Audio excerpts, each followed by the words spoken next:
I remember watching a mountain vanish in seconds. But Mt St Helens is more than just a volcano that erupted. It's a place of rebirth, a story about one of nature's greatest comebacks, and it's a place you must see for yourself. Welcome to RV Out West. I'm your host, Brooks. My family of four's base camp is located in the beautiful Pacific Northwest, and our RV adventures radiate out from there. Please grab a mug of coffee and join us as we discuss RVing around the American West. From sweet camping spots, gear and equipment, to tips and tricks, we've got you covered. We are RV Out West. Before we jump into this episode, I wanted to share with you that I am beyond honored to mention that RV Out West has been named by FeedSpot as one of the top 50 best camping podcasts, landing on the list at number 9. This milestone wouldn't be possible without you amazing listeners who tune in, share episodes, and fuel the journey. Thank you for being a part of this ride and for making this corner of ours a fun community. Here's to many more miles, more stories, and more unforgettable episodes ahead. Now let's go ahead and chat about Mt St Helens. Rising out of the Cascade Range like a colossal monument carved by time, Mt St Helens is a landscape of raw, otherworldly beauty. The terrain surrounding the mountain unfolds in layers: rugged lava fields, emerald forests, and deep river valleys echoing with the sounds of wind and wildlife. As you approach, there's an undeniable energy in the air, a feeling that this land is very much alive. Clouds often cling to its summit like a veil, while sunlight filters through the mist, painting the slopes in shifting tones of silver and green. Hiking its ridgelines or wandering through the surrounding wilderness, you'll find yourself immersed in a world shaped by powerful geological forces. Alpine meadows bloom with wildflowers in the summer, vibrant against the rocky ashen soil. Elk wander the hillside and hawks circle overhead, riding thermals in the open sky. Streams cut their way through pumice and stone, carrying the rhythm of time downhill. It's a place of contrast and quiet drama, an invitation to explore the intersection of strength and stillness in the heart of the Pacific Northwest. On the morning of May 18th, 1980, the earth beneath Mt St Helens gave a final, deep shudder. For weeks, the mountain had been rumbling, a restless giant grumbling in its sleep, but no one could predict just how violently it would awaken. At 8:32, a massive landslide, still the largest in recorded history, ripped away the mountain's north flank, and within moments, a colossal lateral blast of ash, rock, and gas erupted with unimaginable force. In just minutes, the lush forest, lakes, and wildlife that had quietly existed in the mountain's shadows were consumed by a wall of destruction, traveling faster than the speed of sound. The sky turned black as volcanic ash rose 80,000 feet and spread across multiple states, darkening midday skies as far as the Midwest. Rivers swelled with mud and debris, and Spirit Lake was hurled hundreds of feet up the surrounding hillside. It was a surreal mix of violence and awe, nature asserting its power with breathtaking intensity. 57 people lost their lives that day. An entire landscape was reshaped in seconds. Trees were flattened, silence replaced the sound of birdsong. When Mt St Helens blew her top, I was a few months shy of turning 6 years old. At the time, I was living out in Pullman, Washington, which is about as far east as you can go without crossing the state line into Idaho. At the time, my dad was currently a student at Washington State University, working on his goal of becoming a veterinarian. Go Cougs! While my mom was working to fulfill her aspirations of becoming a professional educator. There was myself, just trying to survive Montessori school, and I had a newish sibling, a little 1-year-old sister. On Sunday, May 18th, we drove 7 miles across the state line to the town of Moscow, Idaho, for some errands, with our destination being the local Pay and Pack. For those who perhaps are not old enough or know, but Pay and Pack was a home improvement chain that was based out of Kent, Washington. The first store began in 1962 and was founded by Stan Thurman, an electric and plumbing supply retailer originally from Longview, Washington. The pay and pack in Moscow was at the Palouse Empire Mall, which is currently known as Palouse Place. The store in Moscow opened in 1976 as one of the mall's anchor tenants. As we left the store, it was an early afternoon, perhaps around 3, and the sky was eerily dark, as if it was midnight. Streets were illuminated by streetlights, and it was snowing. Or rather, it looked like it was snowing. But in fact, it was gray, heavy ash falling from the sky. Once inside the safety of my parents' yellow Opel station wagon, we headed straight for home, and my parents turned on the radio to a local news station so we could learn what was going on. This was the first time we learned that the mountain had erupted. There were no tweets, no threads, and no texts. The 15-minute drive home, with the ash falling in the beams of the Opel's headlights, reminded me of the Millennium Falcon traveling at warp speed.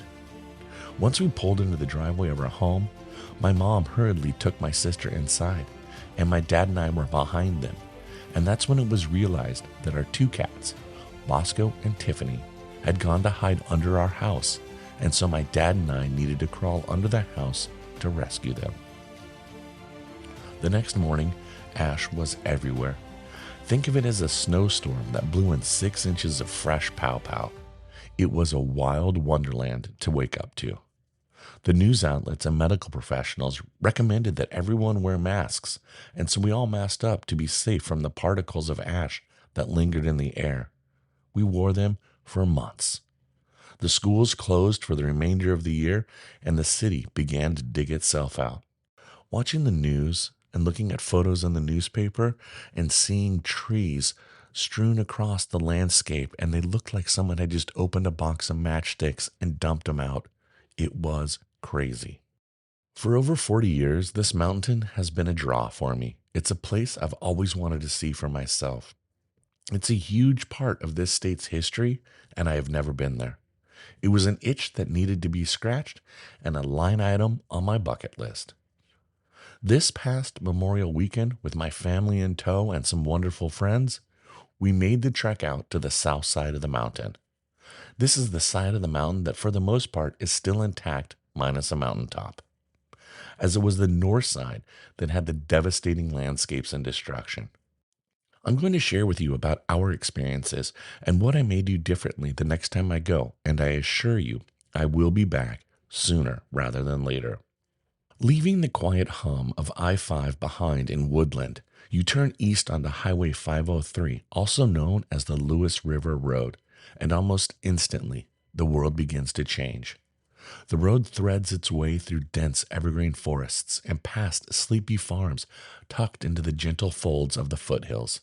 The Columbia River fades in your rearview mirror, replaced by the glint of Lake Merwin as it peeks through the trees, its surface often glassy and reflecting the sky like a mountain mirror. The deeper you go, the more the road narrows and twists, snaking along Lewis River, which reaches over rocks and disappears around bends like it's racing you up the mountain.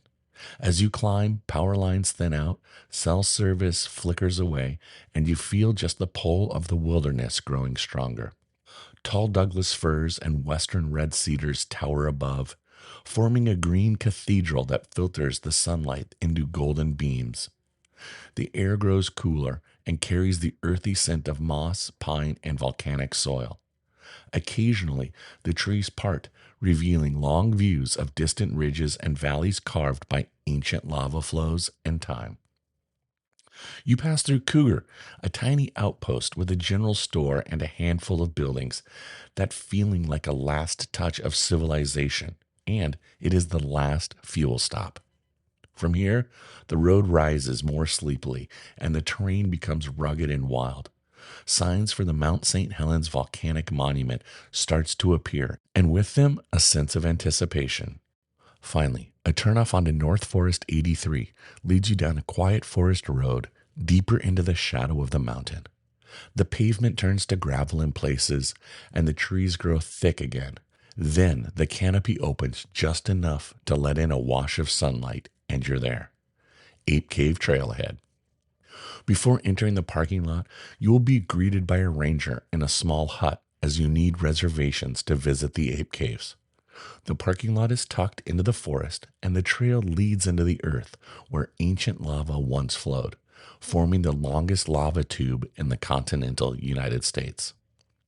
According to our friends over at Washington Trails Association, or simply known as the WTA.org, they share on the website. The full experience at Ape Caves include the easy exploration of spacious lava tube, followed by a more difficult travel through a smaller, longer, and more rugged lava tube to an exit. Then enjoy an easy return hike winding through shady forests and crusty lava formations. Before you go, make sure everyone in your party is aware of the restrictions and conditions. No food, pets, smoking, or rock collecting. Do not touch the walls, which harbor cave slime, a food source in the cave's delicate ecosystem. The temperature is a consistent 42 degrees Fahrenheit. The ceilings are drippy and there may be puddles. Bring 2 or 3 light sources and spare batteries. No cave can ever be considered completely safe. Unfortunately for us, the whole you need a reservation evaded us. For once, we decided to wing it, which we haven't done in a long time, and we learned the lesson again that sometimes that just doesn't pan out. We were turned around. Note to self, and well, you too, make reservations over at reservation.gov if you plan to see the ape caves, especially on a weekend and definitely on a holiday weekend. Midweek, you just might be able to get away without. As we descended down the road, just less than a mile away is another parking lot that on this holiday weekend had cars parked up and alongside the road. This was the trailhead for the Trail of Two Forests. Trail of Two Forests is a very simple half-mile loop out a flat boardwalk that is worthy of a stop, perfect for those families with small children. Again, according to the WTA.org, this trail loops through 2 forests that stand side by side, but are separated in age by 2,000 years. One forest is an old-growth Douglas fir and western red cedar, and the other is a young forest that was originally engulfed by lava flows from an eruption of Mt St Helens over 2 millennia ago. The other forest, known formally as the lava cast forest, encompasses 3-dimensional imprints of trees in the old lava beds called lava casts. The boardwalk trail loops through the 2 forests and is kid and wheelchair friendly. During the eruptive activity some 1900 years ago, fluid lava flowed through a stand of trees, burning them but leaving impressions where they stood or lay. This lava was quite different from the sticky type of lava that forms the dome in the crater of Mt St Helens today. When you visit the Trail of Two Forests, please stay on the trail. The mosses and surrounding features of the forest are fragile. WTA provides a pro tip, and they recommend one attraction along the boardwalk is a ladder descending 8 feet into a lava cast tree mold. Hikers can crawl through the tree mold, an activity especially popular with youngsters. Flashlights and old warm clothes are good preparation for this fun. We had a wonderful walk on the boardwalk, looking at the lava tubes created by the burning trees to the small lava tubes that the kids could enter and check out. We went midday, and the light falling through the trees created a cool, mystical forest that we walked through. When you find yourself up this way, you should not discount this trailhead and make sure you allow for a pit stop here. The parking lot here at the trailhead is showing signs of the current administration's budget cuts. You will want to bring your own toilet paper with you in your car. Seriously, I am not joking here. Do not expect to find any toilet paper in the vault toilet stations. Same with the trash. The cans were overflowing with garbage. So please keep in mind, just like you do in the backcountry, if you pack it in or drive it in, please pack it out. You will need a Northwest Forest Pass to park in any of the parking lots or alongside the road for either the Ape Caves or the Trail of Two Forests.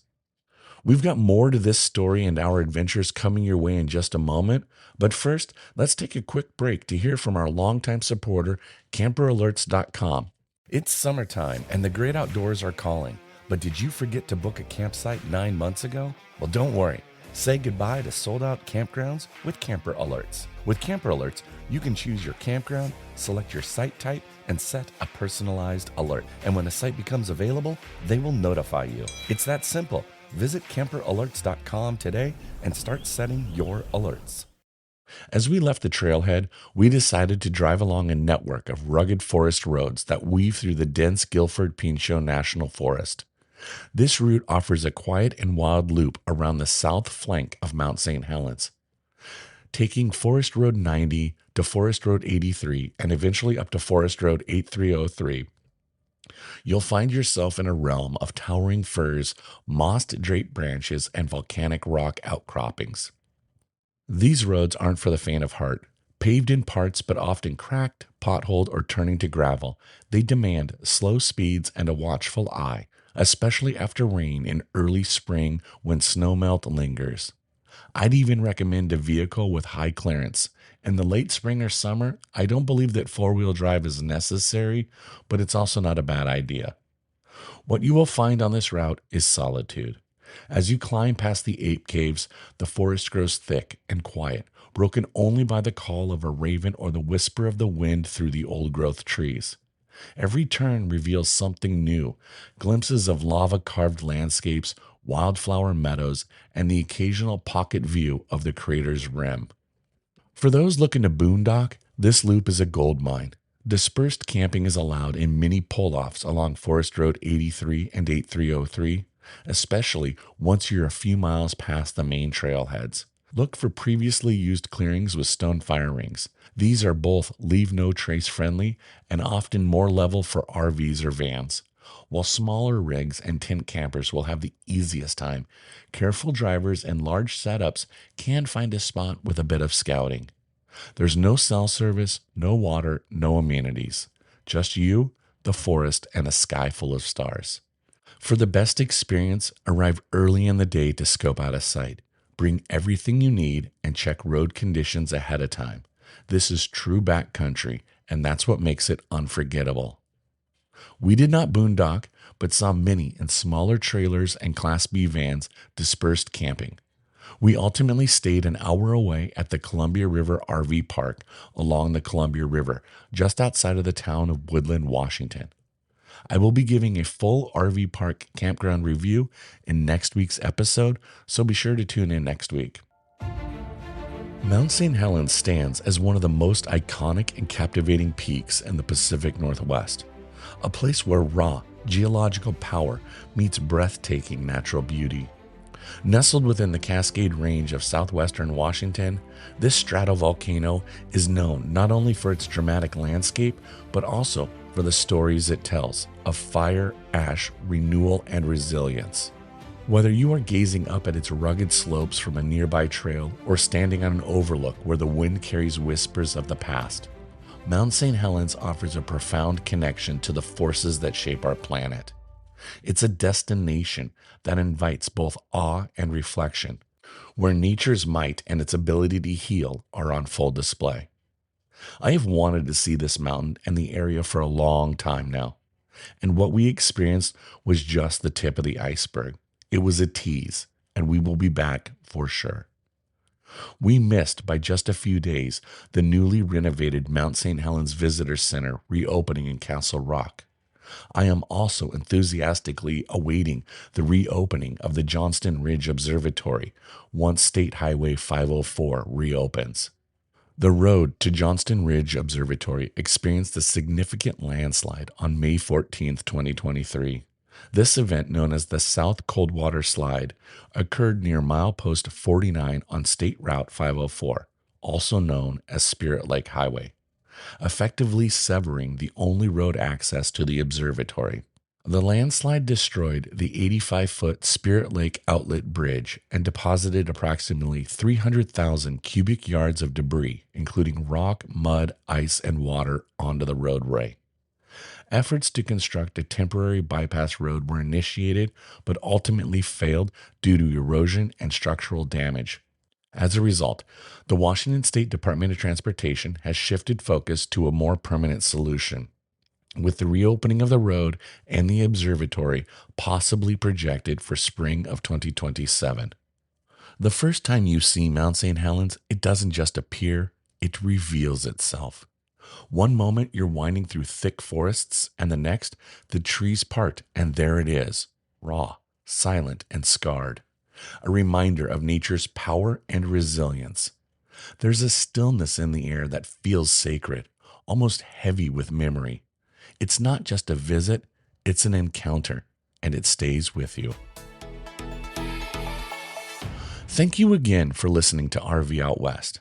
If you got value from this episode, do me a favor and make sure to follow the podcast in your podcast app so you don't miss the next one. It's free, it helps the show, and it keeps you in the loop. I would very much appreciate it. Next week on the podcast, we're taking you to a peaceful spot at the Columbia River RV Park. We'll share what stood out, what surprised us, and why this riverside retreat might be worth adding to your travel list. You won't want to miss it next Monday. Thanks so much for listening to RV Out West. Join us again next week. Please like and subscribe to our podcast on Apple Podcasts or wherever you choose to get your podcasts so you never miss an episode. I sure would appreciate it if you left a rating or a review of the show. Special thanks to Scott Holmes Music for providing us the intro song, We Are One.